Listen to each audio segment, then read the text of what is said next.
तो अब देखेंगे question number 31। When the sample drawn from the different segment of population is defined population is equal in number is called।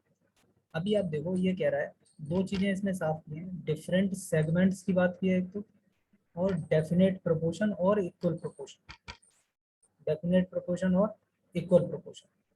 अभी आप एक बात देखिए, ये मेरे पास एक पूरा पॉपुलेशन है, ठीक है, और इस पूरे पॉपुलेशन को मैंने क्या किया, मैं इनको ग्रुप्स में डिवाइड कर देता हूँ, पूरे सेगमेंटल टाइप डिवीजन कर दिया इसका। हर ग्रुप में सेम लोग हैं, ठीक है, और किसी में से मैं भी एक पॉपुलेशन में से एक सैंपल निकाल लेता हूँ, ठीक है। क्या बताइए, ये जो है वो कोटा सैंपलिंग नहीं हो जाएगी क्या? अगर इसी की जगह ऐसा ही अगर कुछ आंसर एक और दिया होता तो वो आंसर लगभग इससे मिलता जुलता अगर होता तो वो स्नोबॉल सैंपलिंग होता, ठीक है, लेकिन वहाँ वो दिया नहीं है, ठीक है। बढ़िया। क्वेश्चन नंबर 32 है, the cartilage categorize this type of connective tissues, ठीक है। कार्टिलेज क्या है आपकी? सपोर्टिंग कनेक्टिव टिश्यू, ठीक है। चलिए बढ़िया।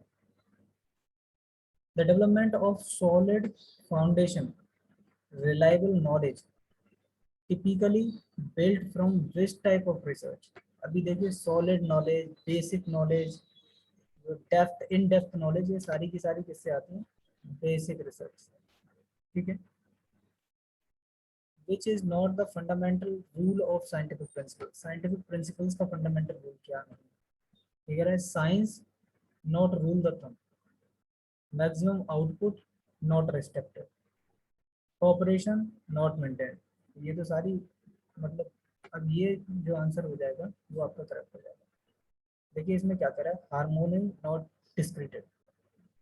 ये एक जनरल रूल है, ये समझ लीजिए कि जो लीनियरिटी है कमांड की, ठीक है, from hierarchy, higher order to lower order, उसको डिस्क्रीट नहीं किया जा सकता, ठीक है। बढ़िया। Question number 35, which is not correct objective of intermediate.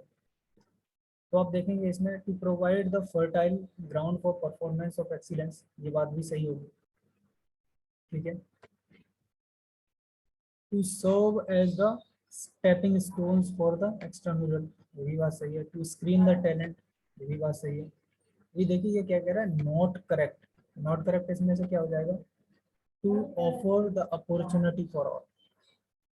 Sorry sorry sorry sorry, नहीं नहीं नहीं, इसमें अपॉर्चुनिटी भी सबको दी जाती है, ये भी बात ठीक है। तो इसका डी आंसर जो, बी आंसर जो है वो करेक्ट हो जाएगा, टू स्क्रीन द टैलेंट।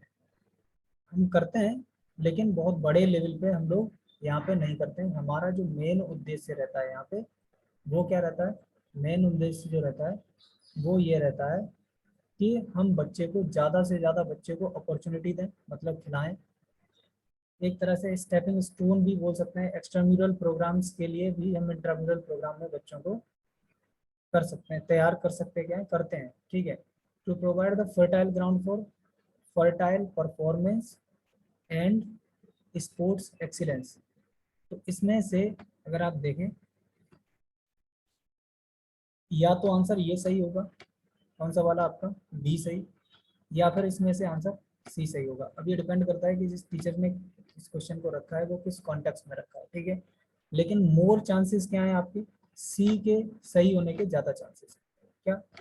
अगर कहें तो आप 80 to 90% चांसेस हैं कि आपका आंसर जो है वो सी होगा, ठीक है। 36, the statement of purpose in research should be. Statement of purpose क्या है? Identification and design of study ना। Specify the type of people used in, ये तो सैम्पलिंग का पार्ट चला जाएगा मेथोडोलॉजी में। डिस्क्राइब द स्टडी, नहीं ऐसा भी नहीं कर सकते, ये आंसर आपका करेक्ट होगा। Identify the intent objective of study, ठीक है। Following are the basic component of administration. Basic component of administration क्या है? एक्सेप्ट, इसको छोड़ के, प्लानिंग है, देखिए, डिसीजन मेकिंग है, पॉलिसी मेकिंग है, इम्प्लीमेंटेशन जो है वो पार्ट नहीं है, ये एडमिनिस्ट्रेशन का पार्ट, ठीक है। बढ़िया, ठीक है, बढ़िया बढ़िया। Which of the following test can not measure coordination, इनमें से कौन सा टेस्ट ऐसा है जो कोऑर्डिनेशन को मीजर नहीं करता? ठीक है, वो क्या है इसमें? Vertical jump. इसमें देखिए वॉल एंड सॉकेट जॉइंट है, वो भी करेगा। जंपिंग वॉल कैसेज है, उसमें भी हम कोऑर्डिनेशन कर सकते हैं। जंपिंग जैक में कोऑर्डिनेशन कर सकते हैं। जंपिंग रोप में कोऑर्डिनेशन कर सकते हैं। ठीक है, the process of quantifying data, quantifying का मतलब क्वांटिटी में हम किसी डेटा को शो कर रहे हैं। ठीक है, जैसे आपकी हाइट को शो करना, आपके वेट को शो करना, ठीक है, उसको बोलते हैं इन्यूमरेशन। जब हम किसी भी डेटा को क्वांटम्स के नंबर में मतलब क्वांटिफाई करते हैं, नंबर्स में बताते हैं, तो उसको हम बोलते हैं enumeration. Strategic planning, SWOT information in sports organization is required by, ये क्या होता है? ये टॉप मैनेजर्स करते हैं। स्ट्रेटेजिक प्लानिंग होती क्या है? ये सारी की सारी मतलब पूरा प्लान करते हैं कि किस तरह से आप जो है वो जो आपका ऑर्गेनाइजेशन है वो रन कर रहा है, मतलब आपके लिए फायदे की चीज़ें कौन सी हैं और कौन सी चीज़ें आपके लिए प्रॉब्लम क्रिएट कर सकती हैं, इन सारी चीज़ों की स्टडी करता है। ठीक है, तो इसका आंसर क्या हो जाएगा? सी आंसर जो है वो करेक्ट हो जाएगा। तो अभी हमने सारे के सारे क्वेश्चन जो है वो कर लिए हैं, तो आई होप दैट कि आप लोग इससे मैच कर पाएंगे, और इसमें आप दो क्वेश्चन लगभग प्लस माइनस में रख सकते हैं। ठीक है, अगर किसी की वजह से ऊपर नीचे ये होते हैं। वैसे आई होप दैट कि मैंने कोशिश की है कि ज़्यादा से ज़्यादा आपको एफिशिएंसी मिल सके।